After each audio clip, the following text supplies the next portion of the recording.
Okey, macam biasa kita type PAJSK. Kalau cikgu tak mau type the whole web address, type PAJSK dalam Google sahajalah ya, macam biasa. Paparan atau ni akan lebih baik atau guru-guru digalakkan untuk menggunakan pelayan Mozilla Firefox. Okey, atau gunakan pelayar versi terkini. Okey. Yang ni hanya makluman pengumuman. Okey, macam cikgu tengok kat sini ya, pengisian data bermula 1 Julai hingga 31 Januari 2022. Okey, next. Kemudian cikgu ke bahagian sekolah. Masukkan ID password. ID kita adalah KB. Kemudian password PAR huruf besar, PUTRA huruf kecil 2021. So, okay. Ini adalah paparan yang utama lah. And then kita ke, kalau cikgu ialah guru penasihat, pilih pentaksiran co-curriculum. Dekat bahagian sini, cikgu boleh bersedia dengan perkara yang saya mention tadi, iaitu senarai nama, urang rumusan, carta organisasi. So cikgu dah get ready lah. Okay. So masa nak isi ni terus boleh rujuk kepada dokumen-dokumen tadi. Okay, untuk tahun pilihlah, sebagai contoh saya pilih tingkatan 5. Okay, first of all saya tengok saya punya senarai nama ahli. Okay, di sini senarai nama ahli saya yang pertama Farah Aina kelas 5 awam 1. Jadi saya pilih tingkatan 5 kelas 5 awam 1 dan cari. Ni ada nama Farah Aina. Okay, semua akan macam ni ya, sebab kita belum mendaftar. Sebelum ni kalau cikgu ingat, dia ada tulis siap-siap kat sini. Kelab apa, sukan apa, badan uniform apa. Okay. Now dia dah, kita tak daftar. Kita sebagai guru penasihat perlu daftar untuk pelajar tersebut lah. Baik, saya daftarkan untuk Farah Aina kelab saya lah, iaitu kelab kebudayaan. Okay. Saya klik dekat X. Di sini ada PT, cikgu pilihlah mengikut kelab masing-masing. And now is the moment where you have to, cikgu-cikgu kena rujukan untuk pendaftaran aktiviti. Di sini. Contoh saya kelab kebudayaan kan. Saya tengoklah. Ni kelab kebudayaan. Di sekolah kita nama dia kelab kebudayaan dan kesenian. Tapi dalam sistem PAJSK nama dia kebudayaan sahaja. Jadi saya carilah kebudayaan. Ni sini kebudayaan, drama, muzik, nyanyian. Kemudian saya rujuk kepada carta organisasi yang ada dalam buku kita kan, buku laporan ada carta organisasi sebahagian depan tu. Cikgu tengok di situ. Okay, baik. Farah Ana tak ada memegang apa-apa jawatan atau AJK, jadi saya pilih dia sebagai ahli aktif. Okay. Kalau cikgu pelajar tersebut sangat tak aktif, sangat pasif, dia tak terlibat dalam apa-apa, barulah cikgu pilih ahli berdaftar. Okay, jika ada memegang mana-mana jawatan, cikgu pilihlah yang mana sesuai. Okay. Seterusnya, cikgu ke peringkat. Okay, di sini cikgu rujuk urang rumusan. Ini urang rumusan ada di MyTI ya, atau penyelaras ada kongsi dalam grup masing-masing. So contohnya di sini Farah Aina kan tadi. So saya tengok nama dia ya.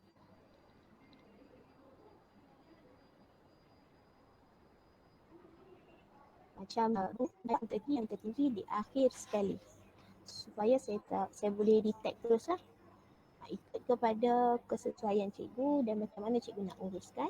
Tapi cikgu kena carilah penglibatan tertinggi dan pencapaian tertinggi. Okey, di sini kita perlu tahu peringkat penglibatan. Okey, jadi kita pilih peringkat penglibatan paling tinggi. Okey, saya tengok balik. Okey, Farah Aina penglibatan tertinggi ialah kebangsaan. So, saya balik, saya pilih kebangsaan. Hanya penglibatan satu sahaja. Penglibatan 2 dan 3 cikgu abaikan kerana kita tak ada aktiviti-aktiviti bersemuka pada tahun 2021. Okey, seterusnya kita tengok tahap pencapaian. Okey, rujuk semula pada borang rumusan pencanggi bagi Farah Aina ialah emas kek kebangsaan. Jadi saya letak emas sebagai johan kebangsaan. Baik. Okey. Katakanlah macam pelajar di sini. Cuba tengok di sini. Alright. Nama dia Arif Najmi ni. Okay, saya highlight Arif Najmi. Okay, contohlah Arif Najmi ni. Arif Najmi. Salah.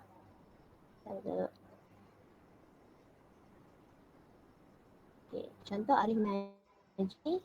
Arif Najmi penglibatan tertinggi dia ialah kebangsaan. Tapi dia tak menang apa-apa waktu kebangsaan. Dia dapat nombor 3 peringkat sekolah.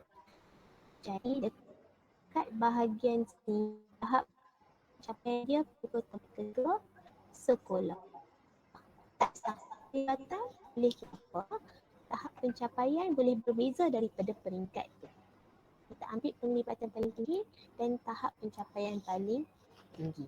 Kalau kata dia dapat paling tinggi johan peringkat sekolah, okay, cikgu johan peringkat sekolah. Okay, alright, saya continue. So komitmen pula. Komitmen, okay, 2 markah keseluruhan untuk komitmen ialah 10 tau. Macam mana pemberian markah tu? 10 tu ialah kalau cikgu ambil 2 yang di atas, okay, dan 2 lagi daripada yang baki. Okay, kerana 2 yang di atas ni dia setiap satu bernilai 3 markah. Jadi kalau cikgu rasa pelajar itu layak menunjukkan kepimpinan dan mengurus aktiviti ni mungkin membantu dari segi persiapan slide. Fokus orang tak ada face to face kan. Jadi kalau cikgu rasa kan layak, cikgu boleh bagi markah penuh. Okey, atau mana-mana yang cikgu rasakan bersesuaian lah masing-masing kenal ya ahli masing-masing dan kita tahu mengikut penglibatan pelajar masing-masing kan. Baik, okey, saya bagi contoh untuk Farah Aina dia sangat aktif, okey, dan saya pilih menunjukkan minat dan menunjukkan kesungguhan. Okey, baik, khidmat sumbangan. Kita pilih yang paling sesuai iaitu yang paling atas lah, murid yang didaftarkan sebagai atlet atau peserta program pertandingan karnival atau khusus. Kita mengambil kira pelajar tersebut dia memang mengambil bahagian ni, dia ambil bahagian dalam apa-apa programnya. Kalau kata pertandingan yang kita buat dalaman, secara dalaman dalam kelab kita sendiri, contoh saya jalankan kuis permainan tradisional secara atas talian. Semua pelajar ambil bahagian sebab kita jalankan pertandingan tu sewaktu perjumpaan kelab. Jadi murid tersebut atau murid ahli kita layak untuk dapat 10 markah bagi murid yang didaftarkan sebagai peserta program pertandingan karnival atau khusus. Walaupun program tu hanya program peringkat sekolah. Okay, kita ambil kira dia ambil bahagian di peringkat sekolah berdasarkan laporan yang cikgu sediakan lah ya. Jadi di sini itu yang dikatakan cikgu-cikgu memainkan peranan untuk tanggungjawab terhadap data yang diisi. Okay, alright. Untuk kehadiran pula, kehadiran perjumpaan minimum sekolah adalah 5. Okay, katakanlah pelajar tu kekurangan, semasa pandemik ni kita beri kelonggaran dengan mengambil kira kehadiran pelajar atau penglibatan pelajar dalam mana-mana pertandingan yang dianjurkan oleh mana-mana pihak lah, yang mana ada pelajar tu masuk, kita boleh ambil kira. Jadi paling minimum ialah 5. 5 membawa markah penuh iaitu 40. Baik, kalaulah pelajar tu cikgu sendiri rasa dia tak layak, dan dia tak masuk pertandingan, dia tak masuk perjumpaan, jadi cikgu boleh membuat penilaian yang sewajarnya lah. Okay, jadi minimum ialah 5 markah. Cikgu letak 11 kehadiran pun markah dia kekal 40. Ya, so minimum perjumpaan bagi semua yang standardized ialah 5 ya. Okey, so dah selesai dah bagi dah isi semua. Okey, saya ulang kaji balik. First of all, daftar. Okey, pastikan kita pilih pelajar yang betul nah. Tengok nama, tengok kelas. Okey, dan pastikan kelab dan persatuan. Kalau cikgu nak isi untuk unit beruniform, pilih unit beruniform. Kalau cikgu nak isi bahagian sukan, cikgu pilih bahagian sukan. Okey. So di sini kita daftar, macam saya daftarkan untuk kelab kebudayaan, kemudian refer kepada syarikat organisasi, tengok jawatan pelajar, jika tiada jawatan apa-apa ADK dan sebagainya, pilih sebagai ahli aktif. Sekiranya pelajar begitu aktif, tak aktif langsung, boleh letak ahli berdaftar.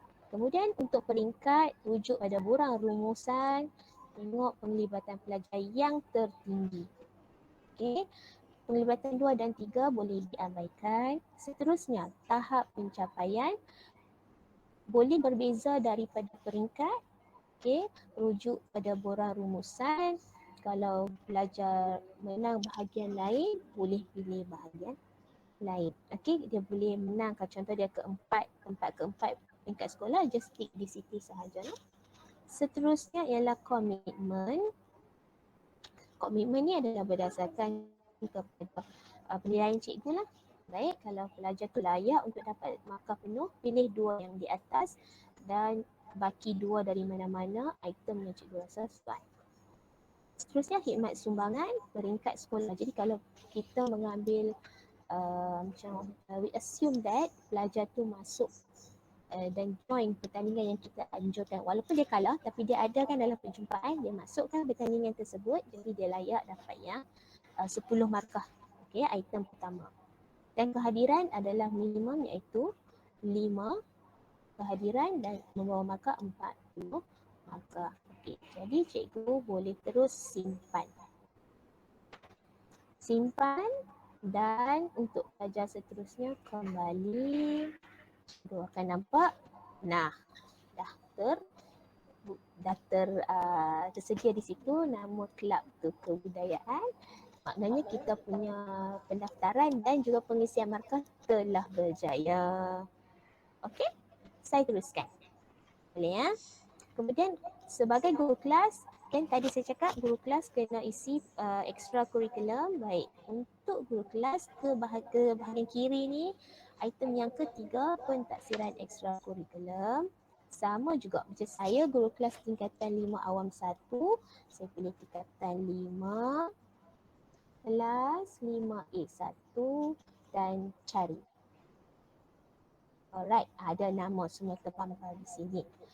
Okay, bila nak buat yang ni, cikgu get ready dengan carta organisasi kelas cikgu dan juga senarai nama yang disediakan oleh badan perkhidmatan sekolah tu lah, sebagai contoh MPP, bahagian penerbitan, pusat sumber sekolah. Okey, kita tengok senarai nama tu dan di sini kita perlukan perkara tersebut lah. Okey, kita papar. Contoh Amy. Okey, untuk pengetahuan dan makluman semua, peringatan, ketua murid ni hanya untuk ketua MPP, ketua pelajar sahaja, 1 orang saja. Dan timbalan atau penolong ketua murid ni penolong ketua murid, bukan ketua kelas lah cikgu-cikgu nak. Yang pertama tu bukan ketua kelas. Ketua tingkatan yang sebelah kanan ni. Ni ada tulis kat sini ketua tingkatan. Baik. Kalau dia, cikgu jangan klik sini, yang ni hanya untuk ketua pelajar sahaja, ketua pengawas sahaja. Okey, jadi Amy dalam kelas saya, Amy ialah penolong ketua tingkatan. Saya klik penolong ketua tingkatan. Okey, untuk guru kelas, tak banyak nak isi nah. Kena isi bahagian perkhidmatan. Anugerah khas akan diisi oleh Puan Lai ya. Puan Lai akan tengok anugerah khas yang layak terima oleh pelajar lah. Okey, akan Puan Lai uruskan. Okey, cikgu hanya isi yang pertama perkhidmatan ni, jawatan dia. Dan yang kedua khidmat masyarakat. Okey, khidmat masyarakat boleh pilih 4. Maksimum boleh pilih 4. Okay, kita assume lah aktiviti insaniah dia seorang yang membaca buku, dia study dan sebagainya. Ada melakukan aktiviti kerohanian, okay, dia join dekat apa-apa yang melibatkan kerohanian lah ya. Kemudian dia ada membantu jiran, lepas tu mungkin aktiviti bencana alam ada dia terlibat. So kita bagi 4 markah di situ. Program nilam juga akan diuruskan oleh Puan Lai dan Teams dan PISA rasanya tak ada terlibat dan tugas-tugas khas tiada kerana tiada sebarang perjumpaan bersemuka. Jadi guru kelas hanya isi perkhidmatan. Saya ulang perkhidmatan dengan merujuk kepada senarai nama yang disediakan oleh badan-badan perkhidmatan di sekolah. Okay. Badan perkhidmatan dan pengurusan utama seperti MPP, pengawas pusat sumber, apa lagi badan penerbitan, okey, itu antaranya lah. So cikgu-cikgu rujuk pada senarai nama yang akan dikongsi oleh cikgu-cikgu berkenaan di dalam grup official. Seterusnya cikgu kelas terus ke bahagian khidmat masyarakat, pilih 4 item sahaja. Okay, and then settle, cikgu simpan. Okey, dan cikgu kembali. Cikgu boleh tengok status dah ada check. Meaning benda tu berjaya. So cikgu teruskanlah sampai habis ke semua pelajar dalam kelas cikgu. Okay, alright. Saya back to the slide. Okay, ini yang saya kata tadi badan perkhidmatan dan pengurusan utama. Okay, cikgu-cikgu di sini akan kongsikan senarai nama tersebut di dalam grup official. Jadi tugas guru kelas ialah ambil info-info tu dan take note lah sama ada pelajar cikgu atau pelajar kelas cikgu ada dalam senarai nama tersebut untuk diisikan markahnya dalam extra